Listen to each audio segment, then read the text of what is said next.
Queen lobbied for change in law to hide her private wealth. Here's a summary of the article. The Queen successfully lobbied the government to change a draft law in order to conceal her embarrassing private wealth from the public, according to documents discovered by The Guardian. Following the Queen's intervention, the government inserted a clause into the law granting itself the power to exempt companies used by heads of state from new transparency measures. It requires ministers to alert the Queen when legislation might affect either the royal prerogative or the private interests of the Crown. The papers reveal that in November 1973 the Queen feared that a proposed bill to bring transparency to company shareholdings could enable the public to scrutinize her finances. 3 crucial pages of correspondence between civil servants at the Trade Department reveal how, at that meeting, Farrer relayed the Queen's objection that the law would reveal her private investments in listed companies as well as their value. Howe, who died in 2015, appears to have disclosed the role of Queen's consent, which is invoked when ministers believe a draft law might affect the royal prerogative or the private interests of the Crown, during a parliamentary debate in 1975 in a previously unnoticed speech.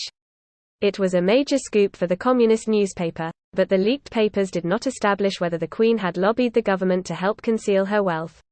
This post received a score of 44,000, with an upvote ratio of 90%. Here are the top comments in response to this article. You may see that I'm minted.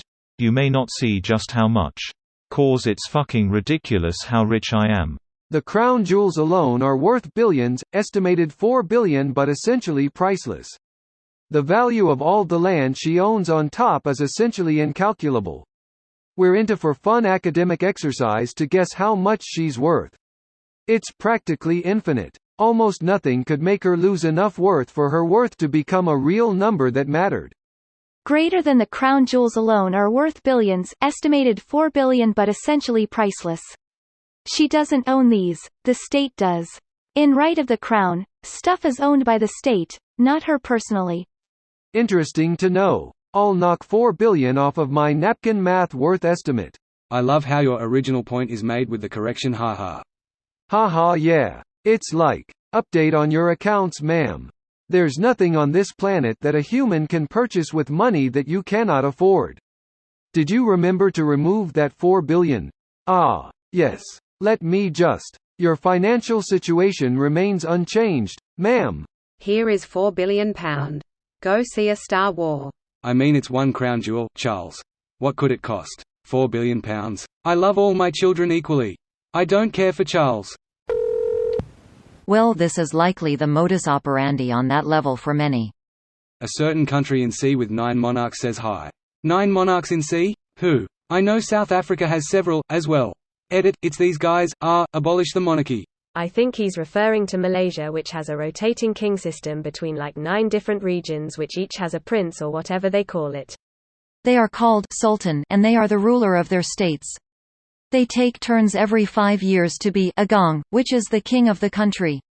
The majority race of the country are called Malay, and they called themselves Bumiputera, which literally means prince of the earth. There are laws and economic perks for these Bumiputera, like reserved lands, property discount and special funding for special school and education for them. Minority races are basically second-class citizen. Ethnic Chinese are about 20% of the country. In 1969 there was a race riot by Malays that killed approximately 150 ethnic Chinese.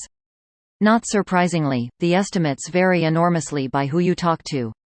Not to mention that Jews are banned outright from becoming citizens. It isn't apartheid, but the country is completely systemic racism against non-Malays. I recall crossing the border from Singapore to Malaysia, and there was a very prominent "No Israelis" sign at the border post. This video was automatically created by Reddit to speech. The article and comments in this video were selected from Reddit according to their upvotes, and any paraphrasing was performed by smmry.com, without any human intervention.